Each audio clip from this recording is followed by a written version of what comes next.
Me at the comedy tour. You know, we had to bring everybody out. Funniest dude on the West Coast, originally for the East Coast. Come on, let's go. Yes, sir. Joni, Mr. Genda, about to bring it to you on that. Philly. Take him back to the plat, man. Middle of the summer. Middle of the summer. G-Town drum, baby. Middle of the summer. Middle of the summer. I carry everybody. Fuck that. Why you settling for three? Yeah. What you gotta say, bro? Dynasty ain't coming, man. We really do this over here. I'm over there. Bro. Didn't I just lay you first point? Bro, what did I...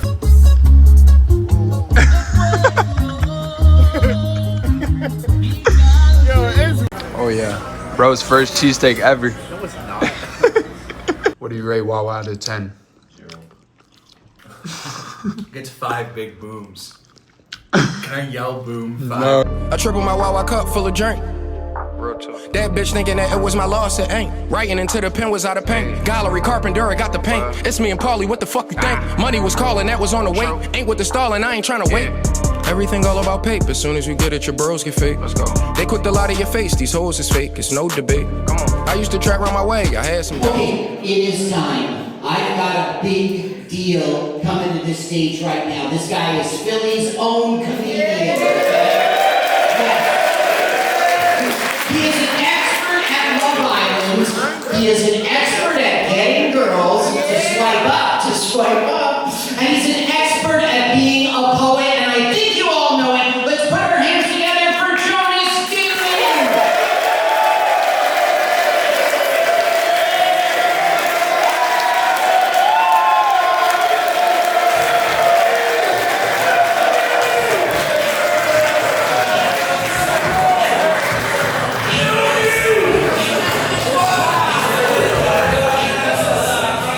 Holy, we're fun. We're the bruzz. We're that step in front of the people I grew up with. They're about to just be like, chop shit. Nah, funny. It's crazy. Not only even wanted to come until I told him it was 18 plus. Something about college, or some shit. Eric, no.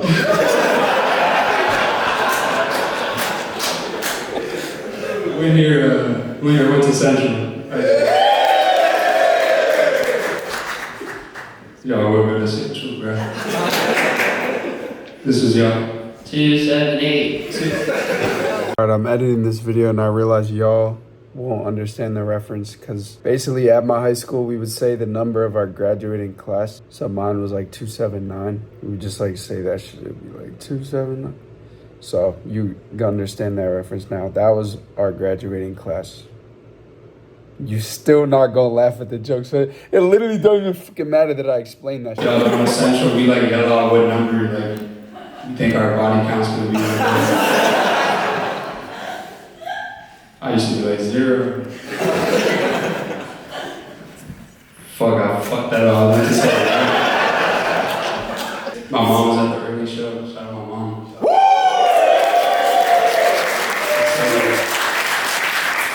Yeah, we were driving the other day, and like some dude cut us off, and like, or no, actually my mom cut him off. I lied. She cut him off, and then like he pulled up. Started chewing us out, like called her a B word that women hate, like bad driver. Nah, they called her a bitch. Whoa! Bro. Facts, bro. I started crashing out. I'm like, yo, you can't call an old lady a bitch. And then she was like, old lady. And they were just cooking me from both sides. Did anyone go to Master with you? Boom. But that's where I had my first kiss. It's like 4 blocks away. I had my first kiss there, like 2023.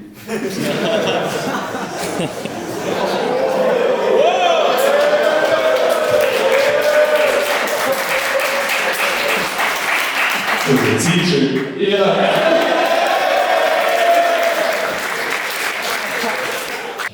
My brother's calling me.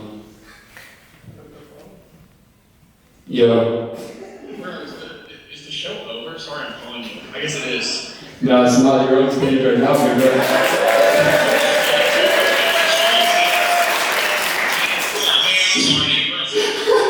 You're good. I'll call you back.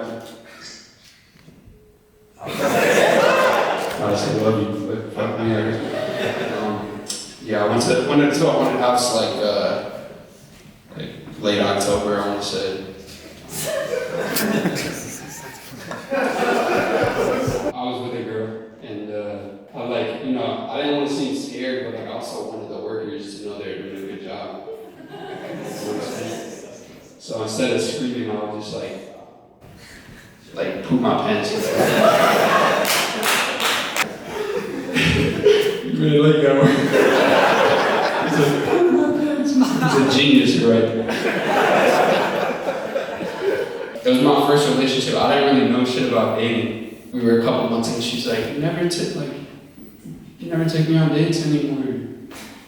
I was like, I already cracked, like what?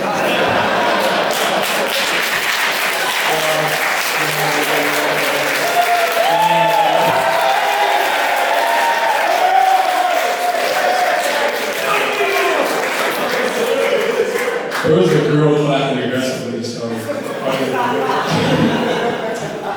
I might pitch some jokes to y'all, but y'all fuck with that? Is that when I go to a restaurant they don't have Apple Pay, I'm like, bruh. That's step one. I'm like, bro. And I'm like, okay, I'll just go get my clothes from the We'll work on that. We're working. Thank y'all for coming, bro.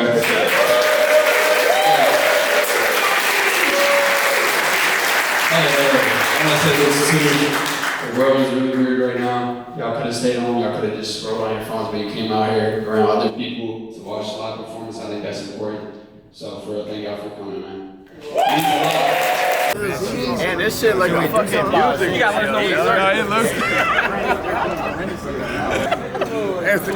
This for WH. Oh, sorry.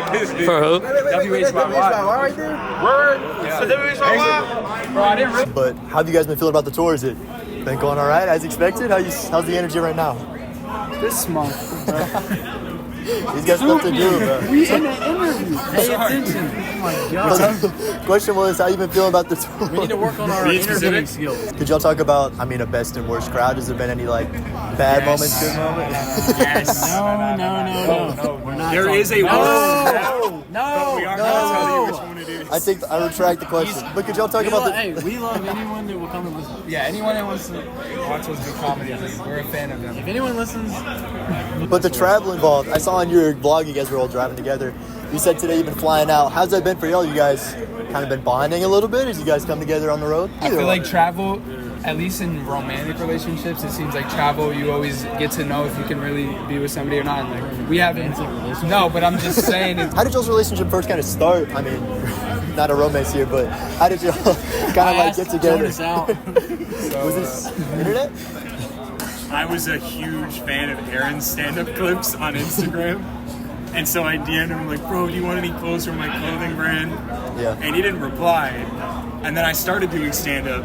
And then he reached out, he's like, yo, your clips are funny. By the way, I don't want clothes. But no. Aaron had reached out to Jonas and I individually, being like, yo, like if you ever want to do a show together. And me and Jonas knew each other a lot better than we knew Aaron. We're like, dude, Aaron just reached out and asked if he wanted to do a show. And then we realized we weren't special. Aaron reached out to both of us. Like, then we just DMing everybody. But then we did a show together in Eugene. Hey, I want to give some credit to Soupy also. He really talked me into doing stand-up again in January. And also, I also want to say, I told you on Discord a minute ago that you should do stand-up. You did. So I am the 100%. reason he's even here right now. He did 100%. And this was before I asked Jonas out. Yeah. I want that on the record that Jonas was on Discord. I want that. All right, so I made all that. Ironic excitement was kind of a word that came to mind while I was outside. Someone walks by while the doors were waiting to open. He said, "Who's ready for the 6-7 show?" Which is, I don't know how I'm going to write that out. But how? We don't even have any 6-7 jokes. How do you guys feel about the whole kind of I mean, ironic but hilarious kind of label that you guys have taken on from the audiences, the crowds that you've seen?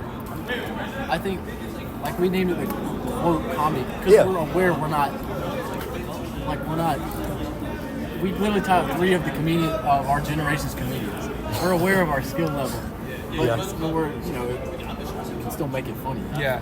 I think that's part of it too. You're getting to see like 3 comedians figuring it out. Like if someone could, I'm not saying we're Shane Gillis, but if somebody could, make sure you said if somebody could watch Shane Gillis on the come up, I think they'd want to. I think that's pretty cool. And then kind of last question to wrap it up, is there anything else that you guys want to share about yourself, about the tour, about your genre of humor, and kind of anything that you want the audience to know about you guys? I'm big, round, and gassy, and I fart a lot. Yeah. I would say if there's a young person reading this, you do not have to be good to do some shit. You cannot get good unless you do something and be bad at it. That's the only way. Fail upward is what I would say. I endorse both answers. I moved out of Philly about 4 years ago. I was 19 years old. Took a one-way Spirit flight to LA with nothing but $1 and a dream. Actually though, that was the scariest thing I've ever done. When I moved, I almost moved back because that shit was so hard. I wouldn't be where I'm at today. I know I'm not anywhere crazy. I've got a long way to go, but I can't imagine where I would be if I would have just stayed home. With that being said, it was very cool to come back, do shows in front of my family, my friends I grew up with. My mom hugged me and told me how proud of me she was, and that was a really special moment. It was just crazy seeing like my 2 worlds collide. Like it felt like it solidified it doing it where I grew up, and I was really nervous. Like these people really know me. That felt way more scarier than just doing it in front of strangers. If you're in your hometown and you're thinking about making that jump, making that move to a city to follow your dreams, or maybe just to, switch up your life, cannot encourage you to do it enough. It's gonna be really hard, maybe the hardest thing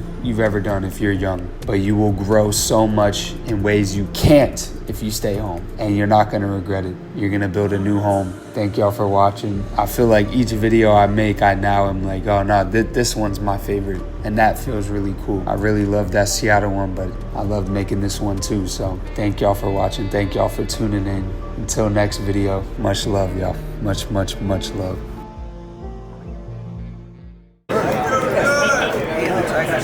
It's a video.